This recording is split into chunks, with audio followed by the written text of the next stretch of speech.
Muito bem, hoje o Vida e Saúde está falando aqui sobre o coração. Vamos nos atentar a essas informações. Anualmente, cerca de 130 milhões de crianças nascem no mundo com algum tipo de cardiopatia congênita. Só que no Brasil são mais de 21 mil bebês que precisam de algum tipo de intervenção cirúrgica para sobreviver e a doença acomete de 8 a 10 crianças em cada 1.000 nascidos vivos.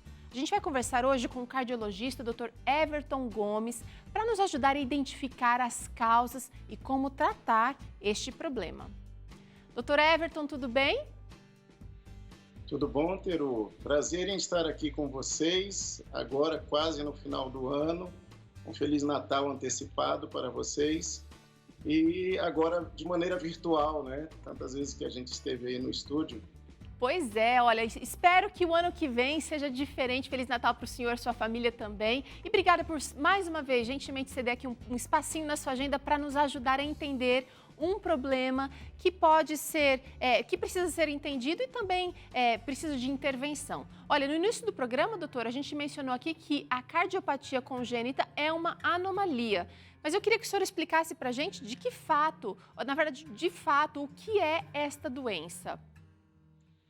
Então, Teru e a todos que estão nos ouvindo, a cardiopatia congênita ela surge no momento que há algum problema na formação do coração ou no processo final de formação e saída da criança no parto.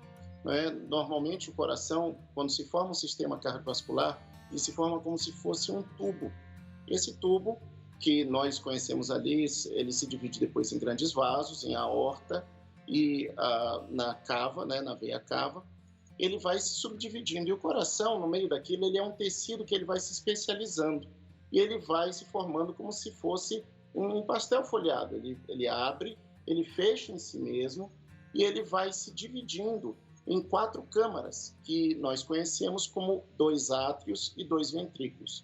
É formado, então, musculatura, é formado, então, um sistema de condução e também as coronárias, que são o sistema de circulação para o próprio coração.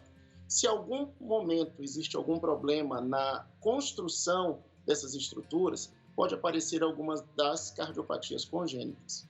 Agora, doutor, como é que é feito o diagnóstico já na barriga da mãe? Só ultrassom já pode detectar?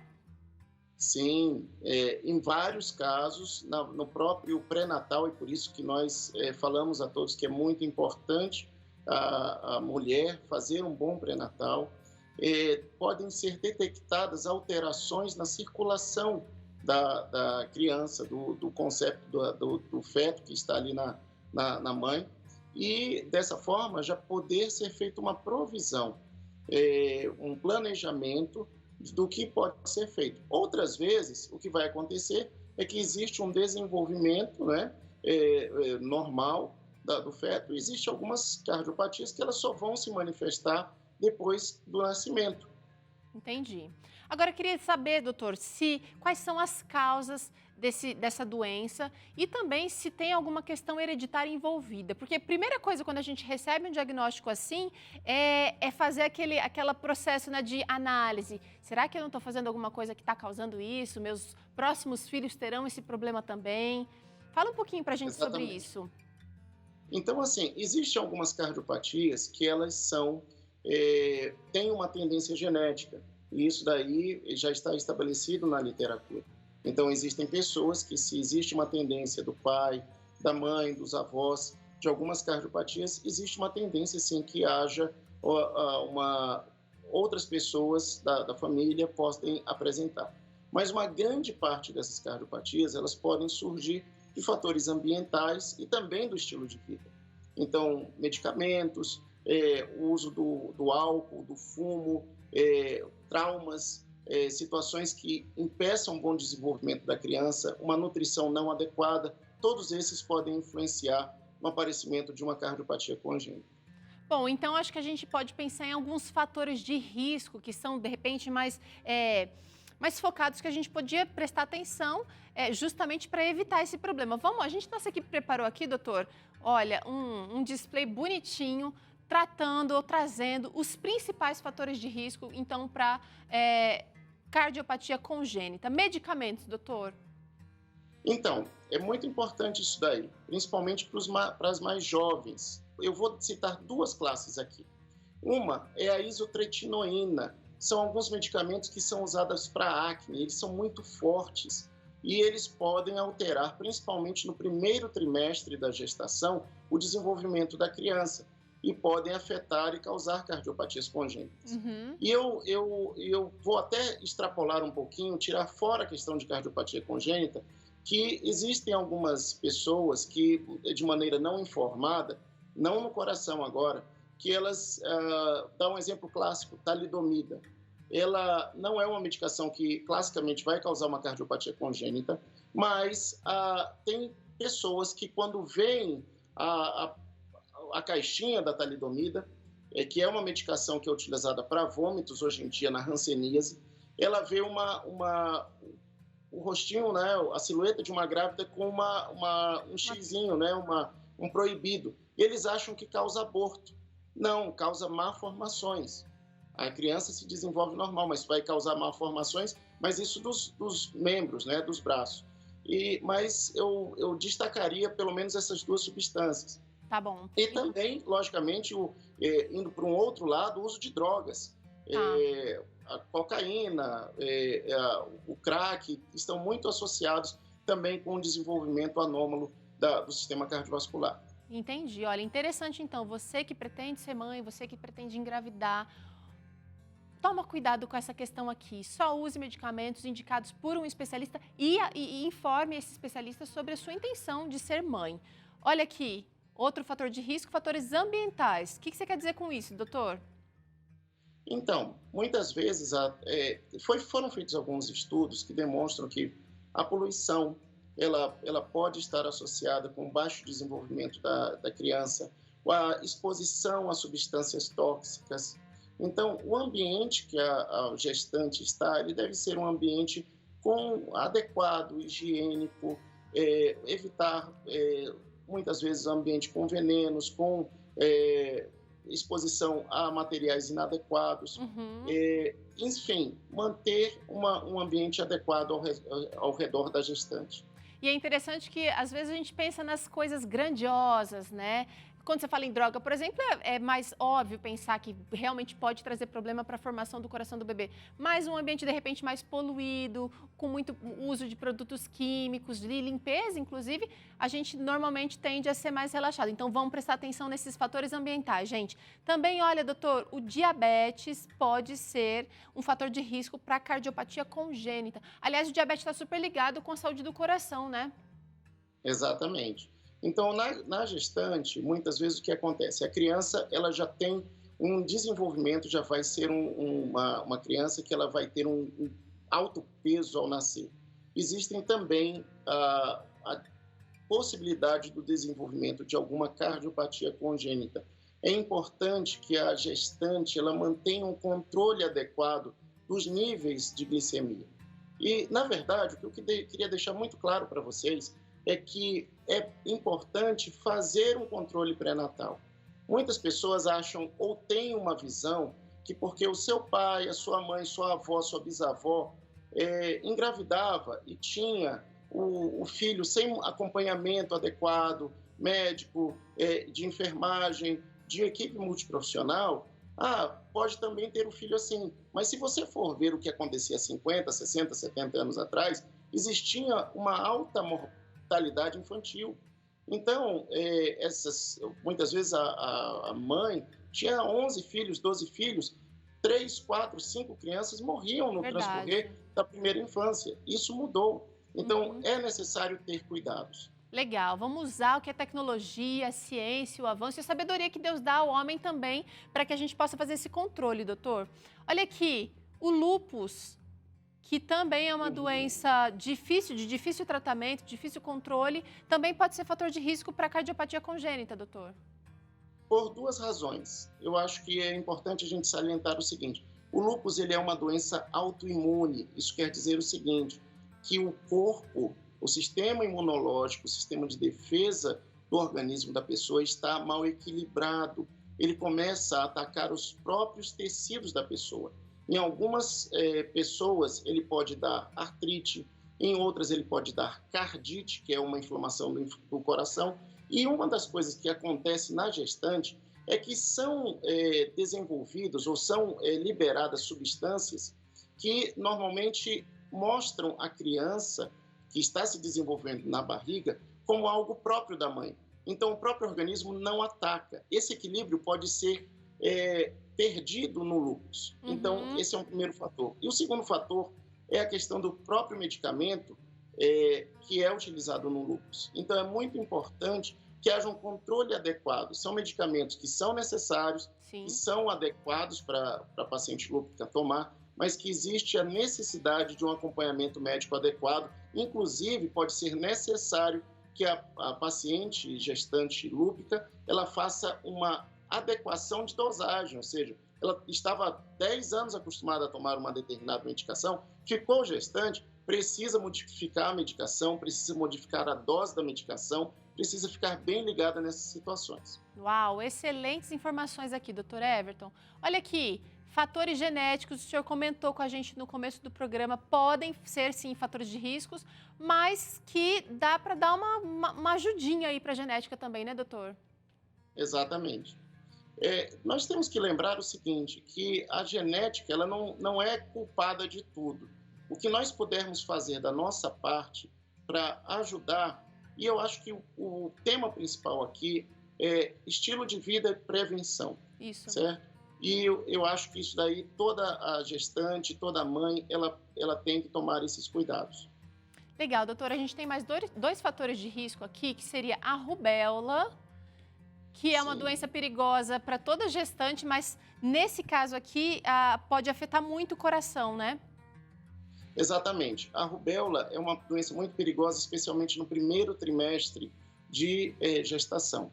Então, muito cuidado com a gestante.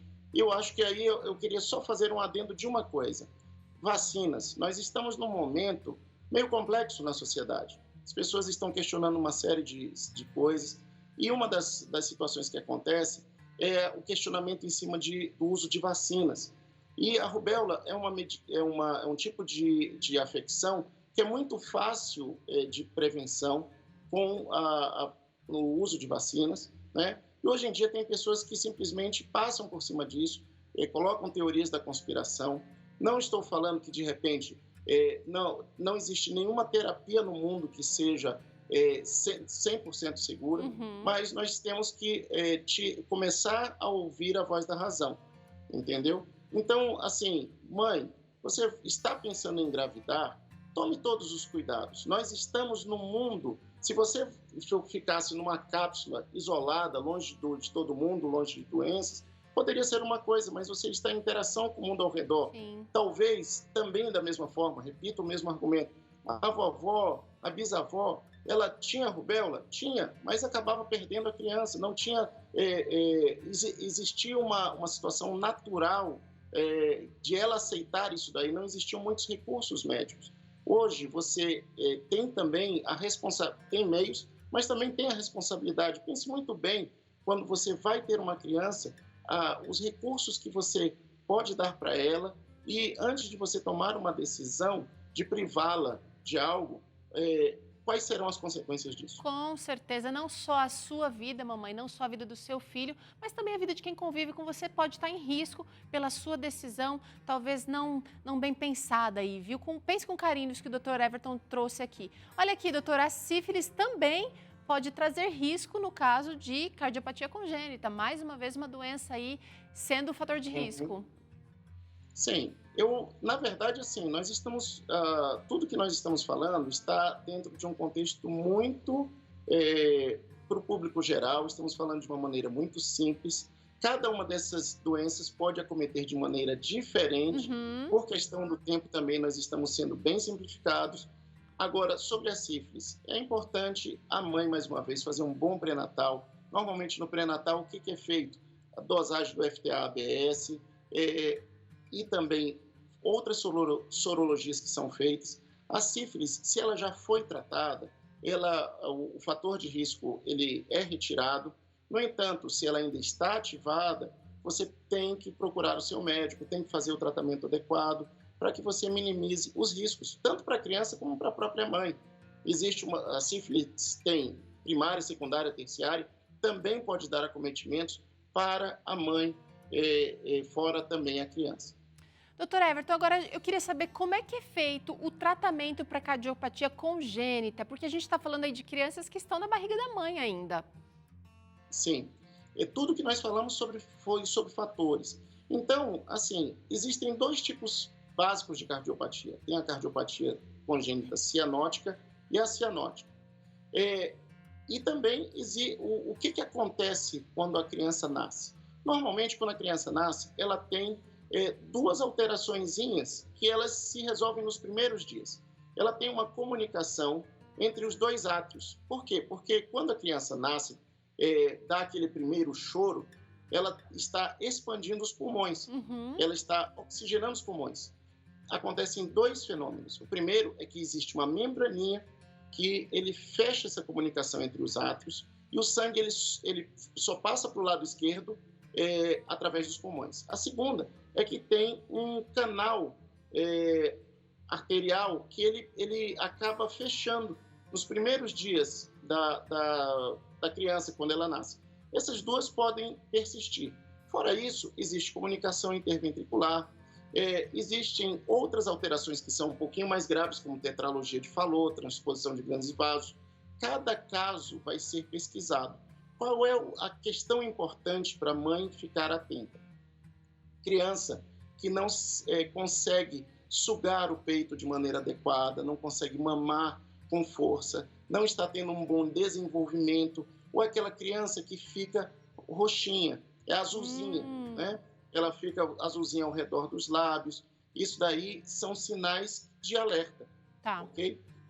Uma outra pergunta que normalmente é feita é sobre sopro no coração. Então, crianças e adultos podem ter sopros que sejam, que a gente chama benignos ou inocentes. Quem pode dizer se isso daí representa algo ou não é o médico, é o cardiologista, é no exame que se vê se existe alguma alteração. E, Entendi. já adiantando para você, vários adultos eles ainda podem apresentar algum tipo de cardiopatia congênita de maneira residual e nem perceber isso daí.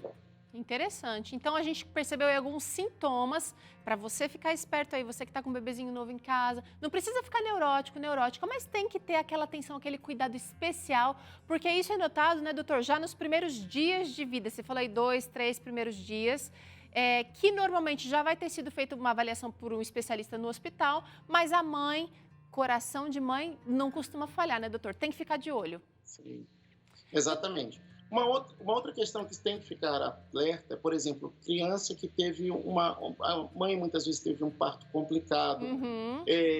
Sinais de alerta: teve um parto complicado, a criança muitas vezes ficou na incubadora, ela teve um pós na UTI. Sempre é bom fazer uma avaliação cardiovascular.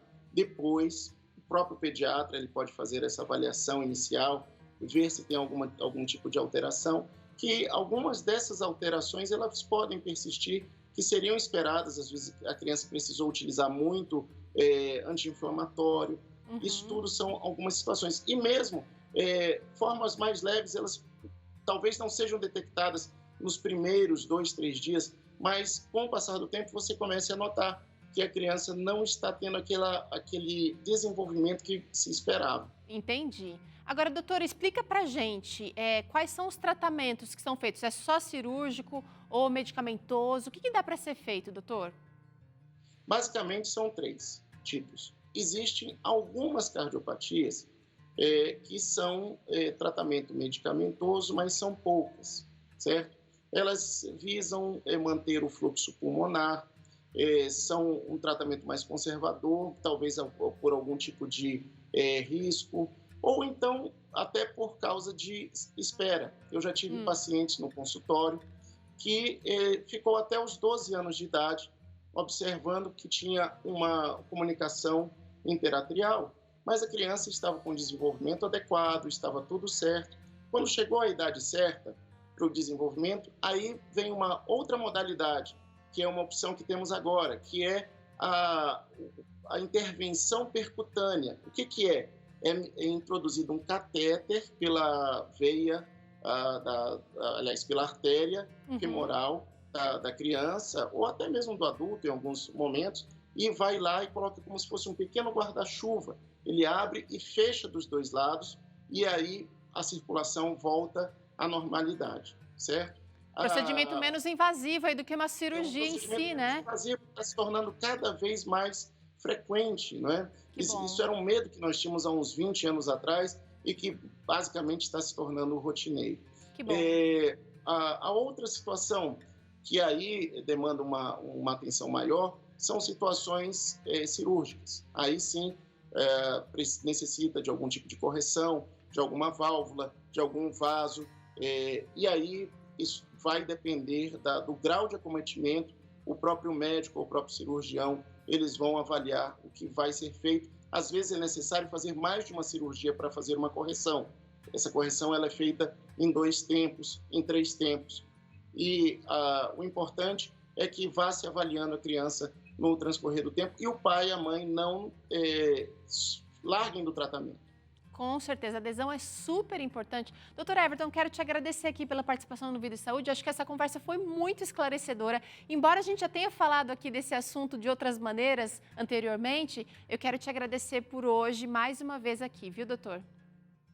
Muito obrigado a vocês e um ótimo final de ano a todos. Que Deus abençoe. Obrigada. Olha só, a gente faz um rápido intervalo agora e na volta a gente conversa um pouquinho sobre como a falta de paz e mente cansada podem indicar problemas mentais. Será que é verdade? Como é que é possível vencer, por exemplo, traumas emocionais sem transmitir isso na criação dos filhos? Perguntas importantes, interessantes que o Dr. César Vasconcelos responde no Claramente de hoje. E ainda dá uma olhadinha nessa receita de mexidão que o Vida e Saúde traz para você. Fim de ano tá corrido? Essa receita vai te ajudar. Não sai daí não que a gente já te ensina.